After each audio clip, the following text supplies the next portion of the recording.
Checkouts by Cynthia Rylant. Her parents had moved her to Cincinnati, to a large house with beveled glass windows and several porches, and the history her mother liked to emphasize. "You'll love the house," they said. "You'll be lonely at first," they admitted, "but you're so nice you'll make friends fast." And as an impulse tore at her to lie on the floor, to hold to their ankles and tell them she felt she was dying, to offer anything, anything at all, so they might allow her to finish growing up in the town of her childhood, they firmed their mouths and spoke from their chests, and they said, "It's decided." They moved her to Cincinnati, where for a month she spent the greater part of every day in a room full of beveled glass windows, sifting through photographs of the life she'd lived and left behind. But it is difficult work, suffering, and in its own way a kind of art. And finally, she didn't have the energy for it anymore, so she emerged from the beautiful house and fell in love with a bag boy at the supermarket. Of course, this didn't happen all at once, just like that. But in the sequence of things, that's exactly the way it happened. She liked to grocery shop. She loved it in the way some people love to drive long country roads, because doing it, she could think and relax and wander. Her parents wrote up the list and handed it to her, and off she went without complaint to perform what they regarded as a great sacrifice of her time and a sign that she was indeed a very nice girl. She had never told them how much she loved grocery shopping, only that she was willing to do it. She had an intuition which told her that her parents were not safe for sharing such strong, important facts about herself. Let them think they knew her. Once inside the supermarket, her hands firmly around the handle of the cart, she would lapse into a kind of reverie and wheel toward the produce. Like a Tibetan monk in solitary meditation, she calmed to a point of deep, deep happiness. This feeling came to her, reliably, if strangely, only in the supermarket.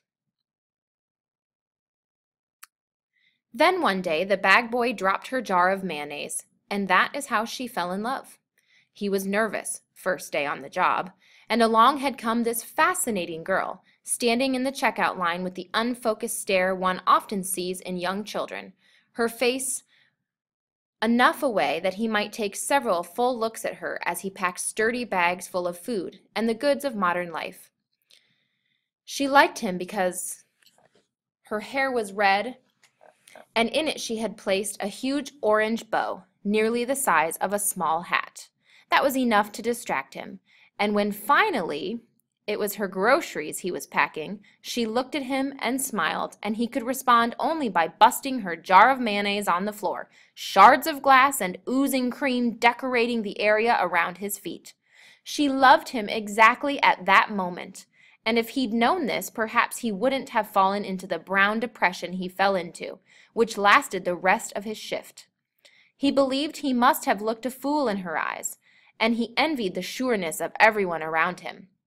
The cocky cashier at the register, the grim and harried store manager, the bland butcher, and the brazen bag boys who smoked in the warehouse on their breaks. He wanted a second chance. Another chance to be confident and say witty things to her as he threw tin cans into her bags, persuading her to allow him to help her to her car so he might learn just a little about her, check out the floor of the car for signs of hobbies or fetishes, and the bumpers for clues as to beliefs and loyalties.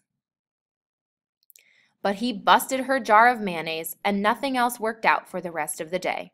Strange how attractive clumsiness can be. She left the supermarket with stars in her eyes, for she had loved the way his long, nervous fingers moved from the conveyor belt to the bags, how deftly, until the mayonnaise, they had picked up her items and placed them into her bags.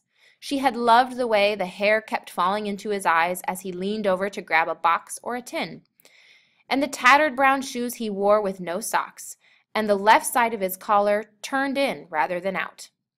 The bag boy seemed a wonderful contrast to the perfectly beautiful house she had been forced to accept as her home, to the history she hated, to the loneliness she had become used to, and she couldn't wait to come back for more of his awkwardness and dishevelment. Incredibly, it was another 4 weeks before they saw each other again. As fate would have it, Her visits to the supermarket never coincided with his schedule to bag.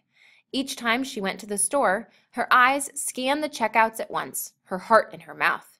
And each hour he worked, the bag boy kept one eye on the door, watching for the red-haired girl with the big orange bow. Yet in their disappointment, these weeks were a kind of ecstasy. It is reason enough to be alive and hope you may see again some face which has meant something to you.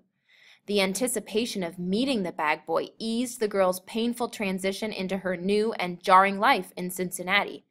It provided for her an anchor amid all that was impersonal and unfamiliar. And she spent less time on thoughts of what she had left behind as she concentrated on what might lie ahead. And for the boy, the long and often tedious hours at the supermarket, which provided no challenge other than that of showing up the following workday, these hours became possibilities of mystery and romance for him as he watched the electric doors for the girl in the orange bow. And when finally they did meet up again, neither offered a clue to the other that he, or she, had been the object of obsessive thought for weeks. She spotted him as soon as she came into the store, but she kept her eyes strictly in front of her as she pulled out a cart and wheeled it toward the produce. And he, too, knew the instant she came through the door. Though the orange bow was gone, replaced by a small but bright yellow flower instead, and he never once turned his head in her direction, but watched her from the corner of his vision, and he tried to swallow back the fear in his throat. It is odd how sometimes we deny ourselves the very pleasure we have longed for and which is finally within our reach.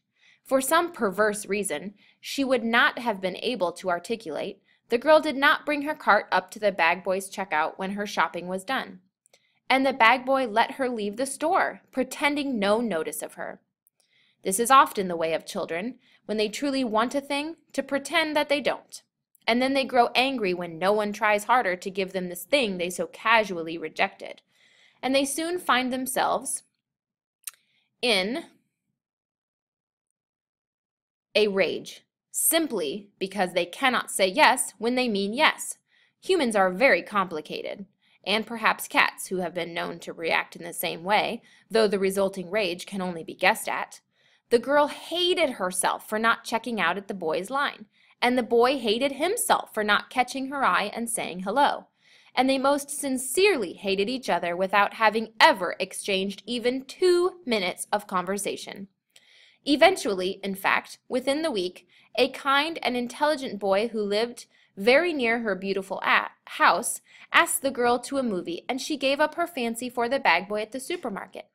And the bag boy himself grew so bored with his job that he made a desperate search for something better, and ended up in a bookstore where scores of fascinating girls lingered like honeybees about a hive. Some months later, the bag boy and the girl with the orange bow again crossed paths, standing in line with their dates at a movie theater, and, glancing toward the other, each smiled slightly, then looked away as strangers on public buses often do, when one is moving off the bus and the other is moving on. The end.